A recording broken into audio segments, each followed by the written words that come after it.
চিকেনের অনেক রকম রেসিপি তো তোমরা বানালে। আজকে তোমাদের সাথে শেয়ার করব চিকেনের একটা দুর্দান্ত রেসিপি, যেই রেসিপিটা একবার বানালে বারবার খেতে ইচ্ছে করবে। একদম অল্প মশলায় কিভাবে যে রান্নাটা করলাম, আর কোনো রকম বাটাবাটির ঝামেলা নেই। দেখতে থাকো কিভাবে করলাম। প্রথমে একটা কড়াইতে জল দিয়েছি, জলের মধ্যে দিয়ে দিয়েছি সামান্য পরিমাণ লবণ। আর এই দেখো, এখানে হাফ কেজি চিকেন আছে। চিকেনটাকে ভালো করে ধুয়ে জল ঝরিয়ে নিয়েছি। এইবার চিকেনটাকে সেদ্ধ করতে বসিয়ে দিয়েছি। মোটামুটি মিনিট 10 মতো সেদ্ধ করতে হবে। আর এই দেখো, চিকেনের কালারটা পুরো চেঞ্জ হয়ে গেছে, মানে চিকেনটা প্রায় সেদ্ধ হয়ে গেছে। চিকেনটাকে এবার তুলে নিচ্ছে একটা ঝুড়ির ভেতরে। আর চিকেন সেদ্ধ করা যে জল, মানে চিকেনের স্টকটা রেখে দিচ্ছি, এটা আমার কাজে লাগবে। এইবার ছেঁকে রাখা মাংসটার মধ্যে অর্ধেক পাতিলেবু মিশিয়ে নিচ্ছি। এই পাতিলেবুটা মিশিয়ে মিনিট 20 রেখে দেব, তবেই কিন্তু রান্নাটা শুরু করতে পারবো। এই দেখো, এইবার ঢাকনা দিয়ে 20 মিনিট মতো রেখে দেব। 20 মিনিট পর মাংসটা রান্না শুরু করব। এই দেখো, আমি কড়াই বসিয়ে দিয়েছি, আর কড়াইয়ের মধ্যে দিয়ে দিয়েছি বেশ খানিকটা সর্ষের তেল, এই ধরো 50 গ্রামের মতো। তার মধ্যে চিড়ে রাখা কাঁচা লঙ্কা 7-8টা দিয়ে দিয়েছি। আর দিয়ে দিয়েছি রসুন কুচি, মানে রসুনটাকে একটু কুচি কুচি করে কেটে নিয়েছি। আর এই দেখো, 2টো মাঝারি সাইজের পেঁয়াজ কুচি কুচি করে কেটে নিয়েছি, দিয়ে দিলাম তেলের ভেতর। এবার এটাকে হালকা করে ভেজে নেব, খুব বেশি লাল লাল করে কিন্তু ভাজবো না। এবার লেবুর রস মাখানো সেদ্ধ করা মুরগিটা দিয়ে দেব আমি কড়াইয়ের ভেতর। এবার একটু নাড়াচাড়া করে নেব ভালো করে। এবার বাকি মশলাগুলো দিতে হবে। দেখো, তোমাদেরকে বলেছিলাম আজকে রান্নাটায় কোনো বাটাবাটির ঝামেলা নেই। আদাটা আমি একটু গ্রেট করে নিয়েছিলাম।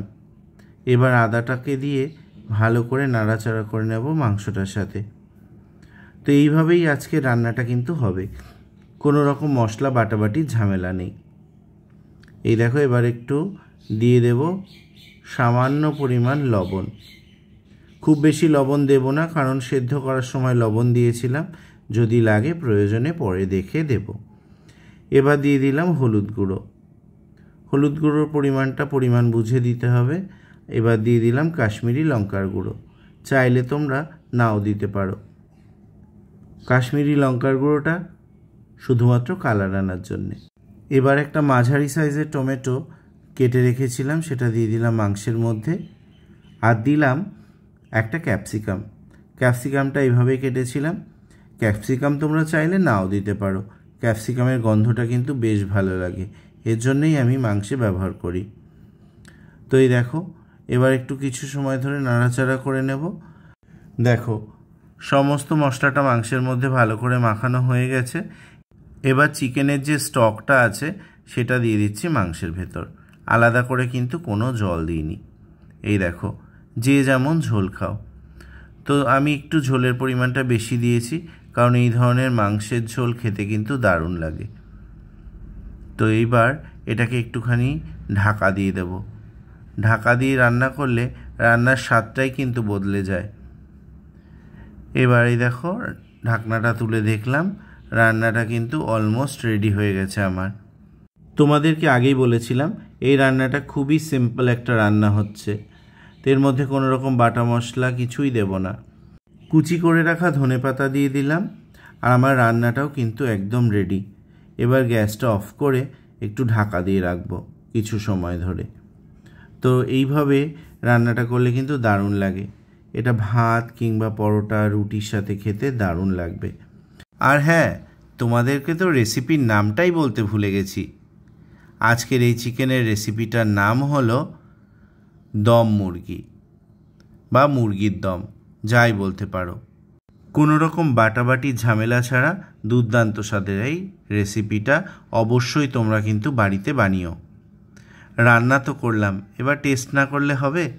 গরম গরম ভাতের সাথে এরকম দুর্দান্ত স্বাদের অল্প মশলার রান্না খেতে কিন্তু দারুণ লাগে। আমি একটু স্যালাডও সাথে নিয়ে নিয়েছি। খুব ভালো হয়েছে কিন্তু খেতে।